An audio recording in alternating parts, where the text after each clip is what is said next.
আমি সুকান্ত ভট্টাচার্যের একটি মোড়কের কাহিনী কবিতাকে আবৃত্তি করে শোনাব।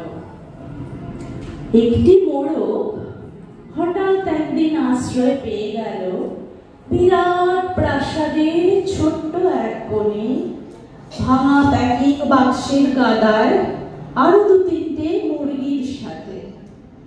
আশ্রয় যদিও মিলল, উপযুক্ত আহার মিলল না। সুতীক্ষ্ণ চিৎকারে সেই মোড়ক প্রতিবাদ জানালো ভোর থেকে সন্ধে পর্যন্ত। তবু সহানুভূতি জানালো না সেই বিশাল শক্ত ইমারত। তারপর সেই মোড়কের শুরু হলো আস্থা পোড়ায় আনাগোনা। আশ্চর্য, সেখানে প্রতিদিন মিলতে লাগলো ফেলে দেওয়া ভাত রুটির প্রচুর চমৎকার আহার। তারপর সেই আস্থা করেও এলো অংশীদার, ময়লা ন্যাকড়া পড়া কতগুলো মানুষ। স্বভাবতই দুর্বলতর মোড়কের আহার গেল বন্ধ হয়ে।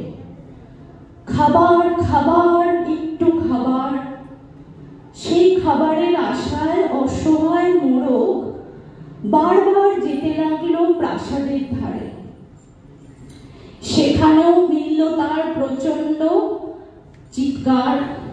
সে চেষ্টা করেও সেখানে ঢুকতে পারল না। ছোট্ট মোড়ক মাথা উঁচু করে স্বপ্ন দেখে প্রাসাদের ভেতর রাশি রাশি খাবারের।